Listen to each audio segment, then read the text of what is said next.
Yes, tama ka. Ayon sa relihiyosong paniniwala, magugunaw ang mundo. Actually, naniniwala ako dyan. Scientifically speaking, ayon sa pag-aaral ng mga scientists, magugunaw. So, first and foremost, he admitted that everything will end. Lahat magwawakas. Whether you're a Christian, or an atheist, or whoever you are, ina-acknowledge po ng karamihan, ng halos lahat na nga lang, na mapaparam ang lahat ng bagay-bagay. Kaso nga lang, sa side ng mga kaibigan natin is, kumbaga, kapag tapos ng lahat, wala na. Wala na talaga. Right? Yan po ang masasabi natin na nakaka-depress na situation kung atheistic worldview ang pinananaligan, kung totoo yan. You know what, mga kaibigan? Kung tutusin, kung titingnan lang naman natin talaga ang evidence for God's existence, so to speak, maraming evidence talaga. Maraming patunay na may Diyos na lumikha ng lahat ng bagay.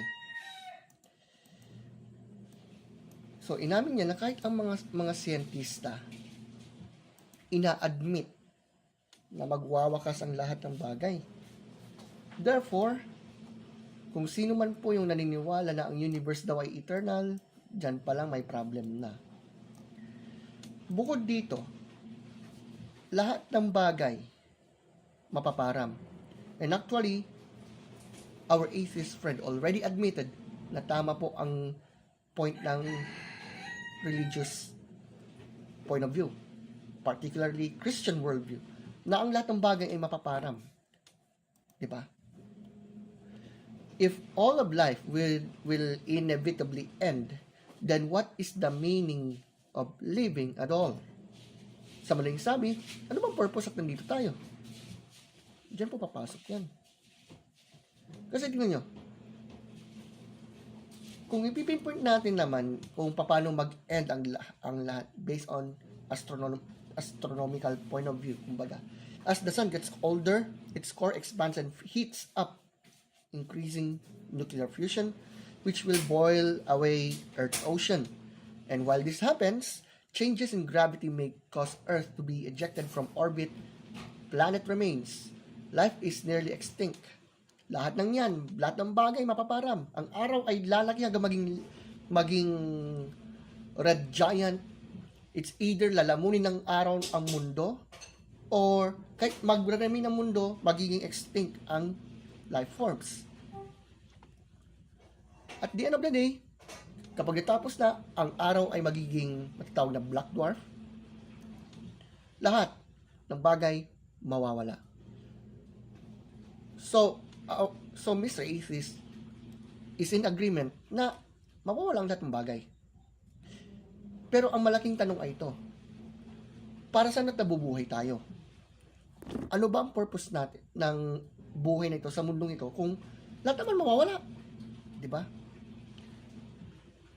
Guys, listen, especially to our atheist friend who, yamang inamin mo na ang lahat ng bagay ay mawawala, lahat mapaparam. Gusto kong tanungin, as an atheist, ano bang layunin ng buhay? Ano bang purpose? Ano bang meaning? Remember, si Richard Dawkins mismo nagsabi, ang sabi niya, humans have always wondered about the meaning of life. Life has no higher purpose than to perpetuate the survival of DNA. Life has no design, no purpose, no evil, and no good. Nothing but blind, pitiless indifference. So, if atheistic worldview is true, wala.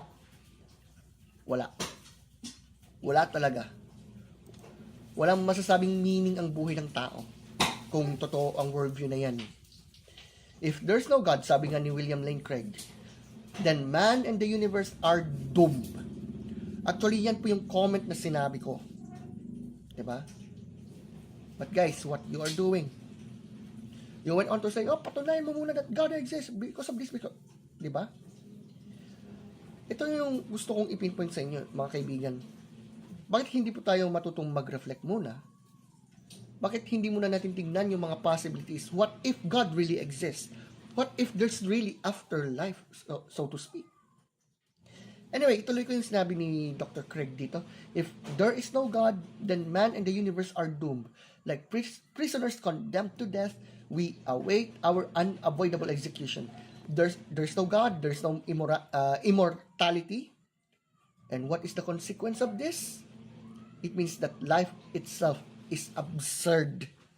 It means that life we have is without ultimate significance, value, or purpose. So, that's why I even pointed out to show us any good reason to believe that atheistic worldview does really make sense in reality. But so far, nothing. Nothing. Maliban lang sa katotohanan na if Christianity is true, then God exists. Then miracles are possible. Then the Bible is true. That Jesus really claimed to be God and He rose from the dead. And that everyone who trusts in Him will have eternal life. Kaibigan, if Christianity is true, the purpose in life is to know God and to make Him known. Yun po yun. Lahat ng bagay mapaparam. Lahat mawawala. But if God really exists, if Jesus had risen from the dead, then meron tayong masasabing layunin sa buhay na to. But if atheistic worldview is true, paano mag-work yan? Diba?